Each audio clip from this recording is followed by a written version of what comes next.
Good day, Metcalfe Public School, and welcome to the MPS Daily News. Today is Tuesday, June 1st, 2021. Bonjour Metcalfe et bienvenue aux nouvelles MPS. Aujourd'hui, c'est mardi le 1er juin 2021. Yesterday, we spoke of the children's lives lost at the residential school in Kamloops. The direct impact is on the Tk'emlúps de Secwépemc First Nation. I feel it's important for us to learn about the people and their history, for us to truly grasp the magnitude of the loss. At one time, the Secwépemc people occupied a large territory covering approximately 145 square kilometers. In 1811, after European contact, the colonial government divided up the Secwépemc people into 17 distinct groups, with specific parcels of land designated to each. The Kamloops Reserve land base was established in 1862 under the direction of Governor James Douglas. It is located east of the North Thompson River and north of the South Thompson River, adjacent to the city of Kamloops. The word Kamloops is the English translation of Shuswap word Tk'emlúps, meaning where the rivers meet, and for centuries has been home to the Tk'emlúps people of the confluence. Tk'emlúps has always occupied a place of great economic importance in our region.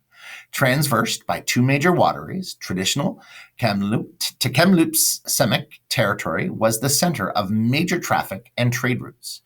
Due to our community's great economic and military strength, as well as our ancestors' pivotal role in the creation of peace accords. So I'm going to do a little bit more about the history as the week goes on for us to learn about the people who have been directly deeply impacted through the discovery at the Kamloops Residential School. On to our news for today. Les nouvelles pour aujourd'hui. Belonging, responsible decision-making, executive functioning. Today we are going to learn about the final two.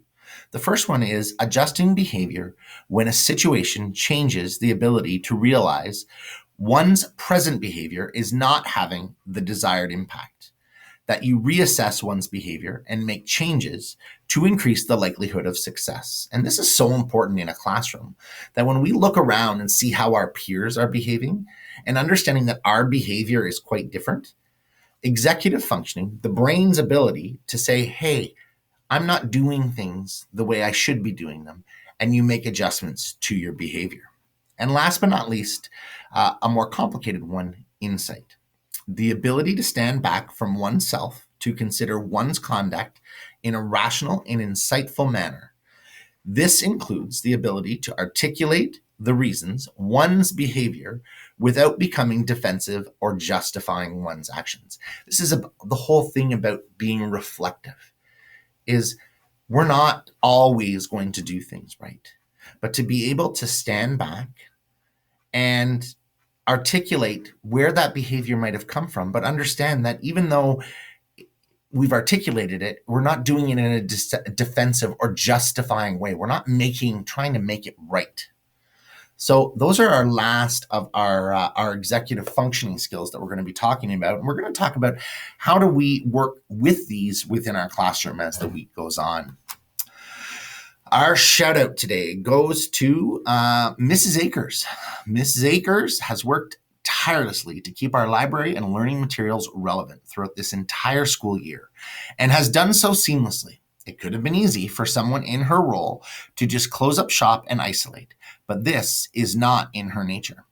Thanks, Ms. Akers, for ensuring that all of our students have access to the materials in a safe way.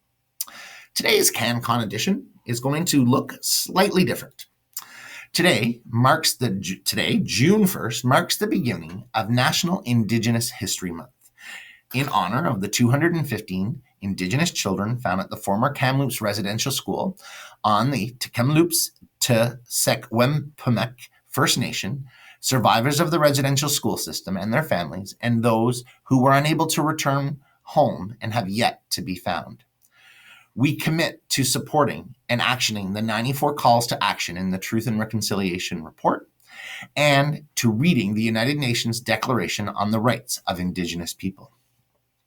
We commit to making space in our workplaces, our homes, our communities for learning the truth about our shared history, as well as contemporary First Nations, Métis, and Inuit realities.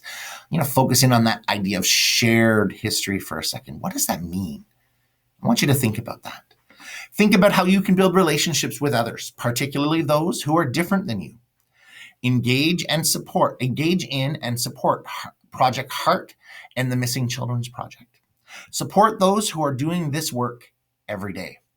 Now, the Summer Solstice Indigenous Festival, I will share the link with your teachers, is one way to support, learn, and celebrate Canada's diverse Indigenous cultures.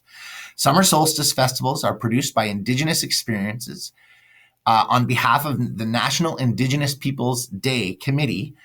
In 2020, the former 4-day live event transformed to a month-long virtual festival, including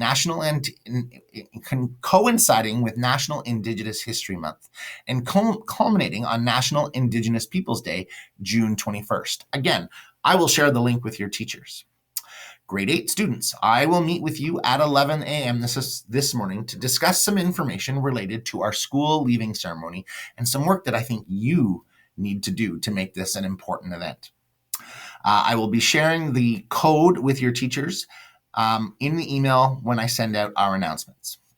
Happy birthday wishes to Erica and Madame Lilico, Ms. D's class. Happy birthday, Erica. That's our announcements for today. Have a great day. Merci et bonne journée. Thanks, and have an outstanding day, Metcalf.